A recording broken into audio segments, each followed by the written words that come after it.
presidente Libri soddisfatto per quanto riguarda questa vittoria, una vittoria importante, muove la classifica e soprattutto si mantiene sempre il cosiddetto treno promozione a portata di mano, no?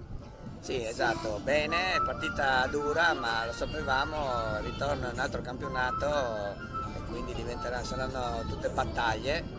Un primo tempo un po' sottotono, loro bravi, meritavano forse anche il gol perché ha preso una traversa, però poi il secondo tempo il Corno ha fatto vedere le qualità che ha, con Leba, Jacob e tutta la squadra sono andati a cercarsi la vittoria e l'hanno ottenuta, Certo. bene. Ecco, Importante. vista la situazione soprattutto della riforma dei campionati, l'importante è fare punti, no? Esatto, con 7-8 retrocessioni, tanto facciamo punti. Poi non ci nascondiamo, siamo lì, ce la giochiamo fino in fondo. Complimenti e buon lavoro. Grazie mille a tutti, saluto a tutti.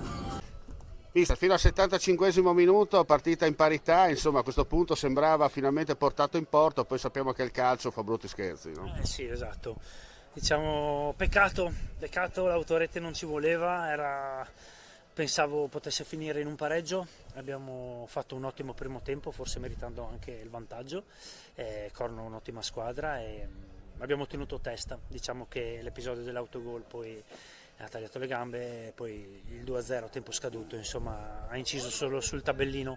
Mi dispiace perché i ragazzi hanno lottato, hanno giocato alla pari contro la squadra seconda in classifica, quindi questo per loro deve essere un motivo d'orgoglio. Ecco, chiaramente la riforma dei campionati, l'abbiamo sentito anche dal presidente Libri, penalizza un po', bisogna fare i calcoli, no? Vincere e poi sperare. Sì, diciamo che è abbastanza una cosa imbarazzante.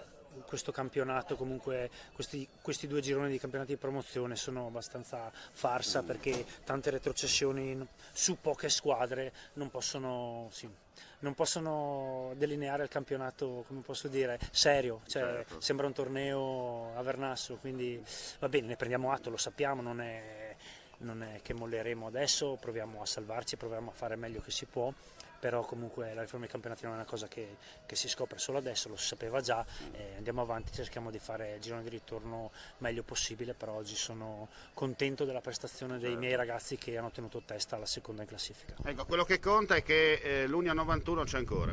Sì, assolutamente sì, sono dei ragazzi seri e alleno degli uomini veri e delle persone veramente encomiabili. Diamo sempre tutto in allenamento e daremo tutto in campionato qualsiasi esso sia il risultato.